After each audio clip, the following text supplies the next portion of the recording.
News तक अब नए अंदाज में। नमस्ते, मैं अविचल दुबे। न्यूज तक को आप नए रंग रूप में देख रहे हैं, लेकिन रौनक वही है, एक्सप्लेन करने का तरीका वही है जिसे आप पसंद करते हैं। ओमिक्रॉन की वजह से पूरी दुनिया में चिंताएं तेज हैं। चिंताएं इस बात की कि ओमिक्रॉन की वजह से जो नई लहर होगी वो कितनी ज़्यादा प्रभावी होगी, और इस लहर को रोकने का जो तरीका है वो सिर्फ एक है, वैक्सीनेशन। वो कितना कारगर होगा? तो WHO ने अपनी नई रिपोर्ट में बताया है कि ओमिक्रॉन पर वैक्सीन कम कारगर है।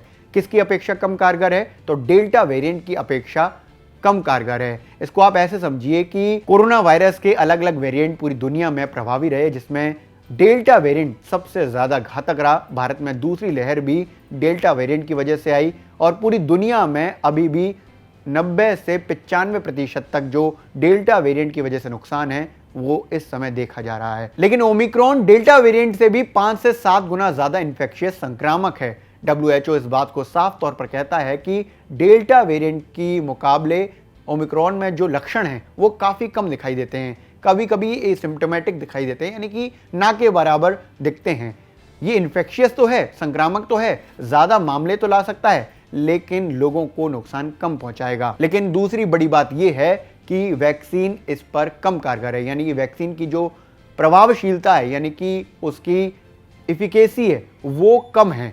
इसको लेकर यह साफ तौर पर माना जा रहा है कि WHO ने जो बात कही है वो बहुत बड़ी है। विश्व स्वास्थ्य संगठन WHO की माने तो अब तक ओमिक्रॉन वेरिएंट दुनिया के करीब 65 देशों में फैल चुका है, क्योंकि इसका जो इन्फेक्शियस रेट है, यानी कि संक्रामक होने की जो क्षमता है, वो कोरोना के दूसरे वेरिएंट के मुकाबले कहीं ज़्यादा है। ये संक्रामकता को तो बढ़ाता है, लेकिन एक अच्छी बात यह है कि इसमें गंभीर परिणाम नहीं देखने को मिल रहे हैं, गंभीर लक्षण देखने को नहीं मिल रहे हैं। उसका एक बड़ा कारण यह भी बताया जा रहा है कि जिस तरह से पूरी दुनिया में वैक्सीनेशन हुआ है उससे काफ़ी ज़्यादा फायदा हुआ है। दूसरी बड़ी बात यह भी है कि इस समय दुनिया भर में एंटीबॉडीज तैयार हो गई हैं लोगों के शरीर में, चाहे वो इन्फेक्शन की वजह से तैयार हुई हो या फिर वैक्सीनेशन की वजह से। ये एक बेहतर स्थिति है जिसमें हम पहुंचे हैं। WHO की जो चीफ साइंटिस्ट हैं सौम्या स्वामीनाथन, वो पहले ही कह चुकी हैं कि कोरोना का कोई भी वेरिएंट ऐसा नहीं है, ना आ सकता है, जिस पर वैक्सीन कारगर ना हो। किसी भी तरह का जो वेरिएंट होगा,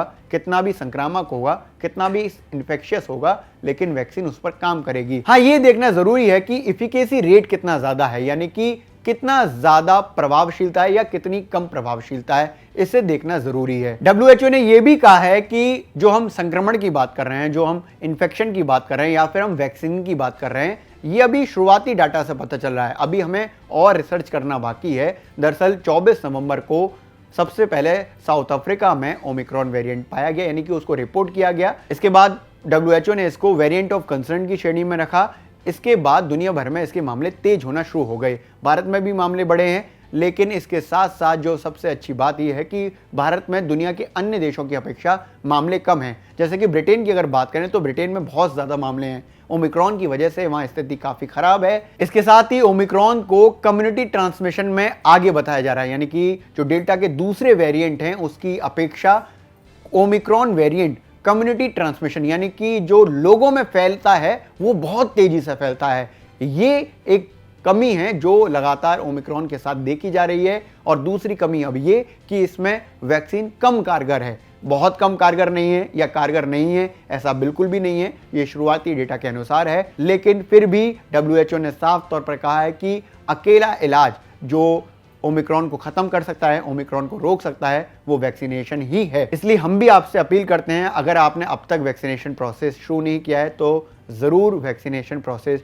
शुरू कर लें। और अगर आपने वैक्सीन की एक डोज ले ली है तो अपना अंतराल पूरा होने के बाद दूसरी डोज लेना ना भूलें। इसके साथ ही जो WHO की बड़ी गाइडलाइंस हैं, जिन्हें पिछले 2 साल से हम फॉलो अप में ले रहे हैं, उन्हें करना ना भूलें। जैसे मास्क लगातार लगाएं, इसके साथ ही सोशल डिस्टेंसिंग का ख्याल रखें, इसके साथ ही सैनिटाइजिंग करना ना भूलें।